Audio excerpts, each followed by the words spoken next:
Welcome back! Oh, ba't parang di kayo masaya? Paano kami magiging masaya, ma'am? 10 activities ang gagawin namin. Alam nyo, puro kayo reklamo. Konti pa nga lang yan eh. By the way, may bago tayong gagawin. Sabihin niyo sa akin kung ano yung New Year's resolution nyo. Mag-umpisa tayo kay Kyle. Ako po, ma'am? Sige, ako. Ako ba si Kyle?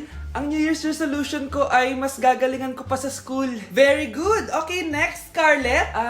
Ang New Year's resolution ko ay ang magka-jowa. Last year ko pa wini-wish kaso hanggang ngayon wala pa rin akong jowa. Lu, paano ka magkaka-jowa? Lahat na lumalapit na lalaki sa'yo, nire-reject mo. Kala mo ang ganda-ganda niya. Kung ikaw magiging jowa ko, wag na lang. Mamatay na lang ako. Tama na yan. Samantha, ikaw na. Ang New Year's resolution ko ay wala. Dahil sobrang perfect ko, no? Feeling naman neto. Ako kaya yung pinakamabait at pinakamaganda dito, no? Ang pinakamasamang ugali. Anong sabi mo? Totoo naman eh. Dapat ang New Year's resolution mo, ang maligo ka. Puro ka make-up. Ang asip-asip mo naman. Ganon? Ang New Year's resolution mo dapat ay ang mag-toothbrush ka. Dahil ang baho na hininga mo, lahat ng crush mo, nata-turn off sa'yo. Kumpara naman sa'yo, be. Itsurang pa lang, nata-turn off na sila. Walang iya ka? Manda ka sa akin pagkatapos nito. Ang New Year's resolution ko ay ang ibagsak kayong dalawa. Malapit na mag-2024. Tutuparin ko na talaga yung mga goals ko na magpapasexy na ako tapos mag-aaral na ako ng maayos para maging proud naman sila mama. Ayun na, malapit na. 3, 2, 1. Happy New Year! Eto na yun. New Year, new me. Mag-workout na ako. Paano ba yun? Okay, tapos na. Grabe ang intense ng workout ko. Deserve ko to. It's mukbang time! Okay, second day na. Mag-aaral na talaga ako na maayos.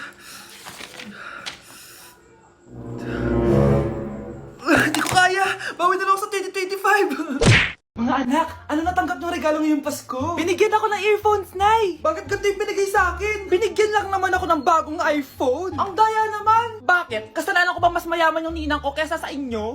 May iPhone ka nga, Android naman yung lumilitaw. Che! Ikaw, Nay, anong natanggap mo? Sama ng loob. O ano, huwag niyo lang yung tanong ko ano natanggap ko. Halata naman, di ba? Ang babait ninyo, thank you. Ay, 200, ang galing nyo. Mukhang malaki bigayan dun ah. Salamat po! Jingle bell, jingle bell, jingle... Oh, ito, 10 pesos. 10 pesos? Sa kanila 100? Bakit ganito lang yung akin? Di ba ikaw yung ex ng anak ko? Yung nanloko sa kanya? Salamat ka, binigyan pa kita. Sungit! Asim naman ng anak nyo. Bastos! A few moments later. Hi, Mars! Ay, ito na ba yung anak ko? Ang laki niya na pala. Ay, oo, Mari. May girlfriend na nga yan eh. Boyfriend po. Marunong din yan kumanta, Mari. Baka gusto mong marinig. Nay, ano ba yan? Talaga? Sige nga po, sampol. Kumanta ka na.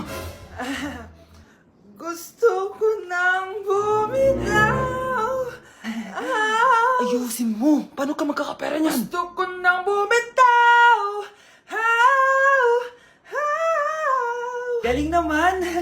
Eto, pamasko mo. Ay, akin na yun, Mare. Baka mawala pa niya yan. Burara pa naman yan. Ay, wait. Isasend ko na lang pala sa Shopee Pay ng inaanak ko. For sure, hindi niya mawawala yun doon. May Shopee Pay na pala. Sige, gagamitin ko yun. Thank you po, Ninang. Got you, inaanak.